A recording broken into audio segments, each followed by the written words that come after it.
Hello friends, good morning. কেমন আছো তোমরা বন্ধুরা? আশা করি তোমরা সবাই অনেক অনেক অনেক ভালো আছো। সকাল সকাল ঘুম থেকে উঠে পড়েছি, আর উঠে নিয়েই তোমাদের গোপাল এত চেঁচাচ্ছে, হাই রে হাই, কি বলবো। তো তোমাদের একটা জিনিস দেখাই। কালকে বার্থডেতে একটা দাদা ভাই খুব সুন্দর একটা জিনিস গিফট করেছে। সকালবেলা গিফট দিয়েই শুরু করছি, ঠিক আছে? মানে ব্লগটা স্টার্ট করছি, তোমাদেরকে গিফট দেখিয়ে দেখো। তোমার দাদা ভাই কি সুন্দর ডেকোরেশন করেছিল ঘরটাতে। পুরো ব্লগটা আমি আজকে পোস্ট করব, কালকে তো করতে পারিনি। তো তোমরা ব্লগটা দেখো পুরোটা, আশা করি তোমাদের অনেক অনেক অনেক ভালো লাগবে। কারণ কালকে সারাটা দিন জ্বরে ভুগেছি, ঠিক আছে, কিন্তু অ্যান্টিবায়োটিক আর ওষুধটা খাওয়ার পরে সন্ধ্যাবেলা থেকে অনেকটা বেটার ছিলাম। তো সন্ধ্যার পর থেকে যেহেতু একটু ভালো ছিলাম, তো একটু ভালোভাবেই সেলিব্রেট করা হয়েছে, কোনো ব্যাপার না। তো চলো, ওই ভ্লগটা তোমাদের সাথে দুপুরে বা বিকালে শেয়ার করবো, তখন দেখো। আর এখন এটা জাস্ট ছোট্ট একটা মর্নিং ভ্লগ শেয়ার করছি। গিফটটা দেখা, এই দেখো। রূপোর যে ভাইরাল নোয়াগুলো বেরিয়েছে না, এই নোয়া একটা দাদা ভাই গিফট করেছে। তো কোন দাদা বলো তো? আমি বুঝতে পারছো, মানে আমি নিজেই ক্যামেরাটা ধরেছি তো কাছ থেকে, নাহলে তোমরা আবার বুঝতে পারবে না, সেই কারণে।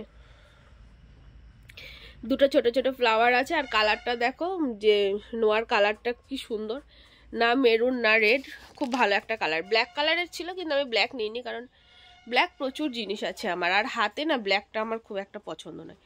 তো এই কালারটা আমাকে বললে তুমি পছন্দ করে নাও, আমি নিলাম। আমি যেই দোকান থেকে আমি জিনিসপত্র নিই সোনার, তো সেই দাদাভাই এটা, মানে ওনাকে আমি মেজদা বলে রাখি, ওই মেজদা আর মেজদি দুইজনে মিলে কিন্তু আমাকে গিফট করেছে এটা। তোমাদের কেমন লাগলো অবশ্যই কমেন্ট করে জানাবে। আর কালকে যা যা পড়েছিলাম আর এইগুলো টোটালটাই তোমাদের দাদাভাই গিফট করেছে। আমার মা আমাকে খুব সুন্দর একটা গিফট করেছে, এটা অন্য ভ্লগে দেখাবো আমি, তো সেটা আর এখন দেখাচ্ছি না। আজকে 3-4 দিন যেন খুবই জ্বর, যার জন্য ভ্লগ তোমাদের সাথে আমি শেয়ার করতে পারছিলাম না। তো আজকের থেকে আবার একটু ঠিক লাগছে, তো চেষ্টা করবো আজকের থেকে যাতে ভ্লগটা তোমাদের সাথে আমি দিতে পারি। তো যাই হোক, আমার গিফটটা কেমন লাগলো তোমরা বলবে, আর ঘরটা তোমাদের দাদাভাই কেমন সাজিয়েছে সেটাও কিন্তু জানাবে, জানাতে একদম ভুলবে না। চলো, bye, love you friends, love you all. আর হ্যাঁ, গুড মর্নিং। আমি কিন্তু এটা কোনো এডিট পেডিট কিচ্ছু করবো না, এটা এইভাবেই পোস্ট করে দেবো। চ্যানেলে যদি নতুন কেউ থেকে থাকো, ভালো লাগলে প্লিজ চ্যানেলটা কিন্তু সাবস্ক্রাইব করবে, সাবস্ক্রাইব করতে একদম ভুলবে না। টাটা।